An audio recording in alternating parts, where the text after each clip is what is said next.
Alors, Un monde presque parfait, c'est un spectacle amusant qui parle de science, mais qui utilise la science pour parler de nous. Dans le spectacle, chaque fois qu'on parle de science, on ne parle pas que de science. C'est toujours pour dire que c'est ouf de découvrir un truc comme ça. Je pense que la première personne qui a découvert que l'eau bouillait quand on la mettait sur du feu, délirait quoi. Il a fait, ouais, il y a des bulles dans le truc. Il a mis son doigt, il s'est cramé le doigt, il a fait, ah. C'est un spectacle qui parle de toutes ces choses-là et qui parle de nos biais cognitifs notamment. Et tout ça, c'est des sujets qui me touchent beaucoup. J'aime bien l'imperfection de l'être humain là-dessus. Et comme j'aime bien rigoler et que j'aime bien chanter, et donc j'ai mis un peu tout ça dans le même spectacle.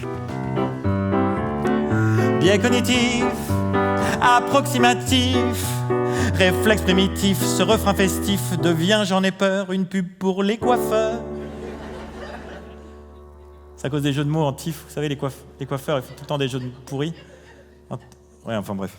Je ressentais vraiment fortement le besoin de recentrer les choses dans l'intime, quoi. Et dans un dispositif, dans une scénographie, ou en tout cas des accessoires, quelque chose de simple. Je voulais que ce soit un spectacle qui peut se jouer partout, à partir du moment où il y a un piano, ou alors où on peut ramener un petit piano numérique. Donc c'est un spectacle qui est en adresse directe avec le public, avec des chansons dedans, il faut juste un piano. Alors après le spectacle, quand on le joue dans des grandes salles, il y a un piano à queue, on a une jolie scéno très épurée avec des ampoules, enfin il y a ce côté petit bonhomme dans un grand univers, mais quand on est dans une toute petite salle, d'un coup il y a l'intimité, on est dans un autre rapport, donc ça marche très bien dans tout type de salle, et j'avais besoin de ça. C'est comme les gâteaux tout faits. Vous voyez, les gâteaux tout faits, c'est vous mettez un peu de poudre, un peu de lait, et puis vous cassez un œuf, et puis vous mettez au four, ça fait un bon gâteau, quoi. Voilà.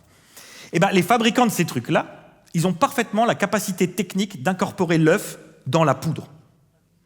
Mais ils ont fait des études, et ils se sont rendus compte que les gens avaient plus l'impression d'avoir fait de la pâtisserie quand ils avaient mis eux-mêmes un œuf. J'ai mis un œuf. Moi-même, tout seul. Et après, au niveau de la thématique, évidemment, je voulais parler de science parce que ça continue. Plus ça me travaille, plus j'apprends de choses, plus j'ai envie d'en apprendre. Et il y avait plusieurs thématiques, soit la physique quantique, les biais cognitifs dont je voulais parler, je voulais creuser, apprendre. Mais il y a plein de trucs anodins qui peuvent nous tuer. Hein. Ah ouais, plein. L'eau, par exemple. Ah, je dis pas de se noyer dans sa baignoire comme Whitney Houston. Hein. Non, je parle de boire de l'eau. Ah, non, mais si tu bois 8 litres et demi d'eau en une journée, tu meurs. Ce serait mortel de manger 200 pépins de pommes juste pour goûter, 20 noyaux de cerises délicatement broyés, trop de cappuccino, 400 verres de coca, plus de 8 litres d'eau ou 300 avocats, 30 grammes de doliprane, 20 cachets d'aspirine, 500 clopes en un jour, 4 grammes de nicotine, avaler une omelette d'amanite phalloïde, du beurre de cacahuète quand tu crains l'arachide.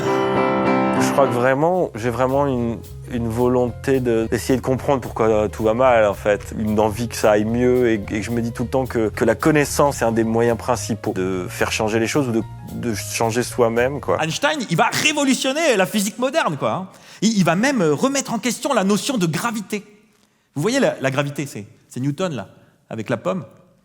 Eh bien, Einstein, ce qu'il va dire, c'est qu'en réalité, les objets ne tombent pas, mais qu'ils glissent perpétuellement sur la courbure de l'espace-temps. Bon, pour ceux qui ne comprennent pas l'allemand, ça veut dire qu'à proximité d'un corps massif, l'espace-temps se courbe, le temps se ralentit, et on est toujours attiré vers l'endroit où le temps est le plus lent. C'est ça le spectacle, c'est dire que c'est magique la vie. Peut-être qu'un jour, l'être humain pourra dire « J'ai sauvé le monde. J'ai mis un œuf !»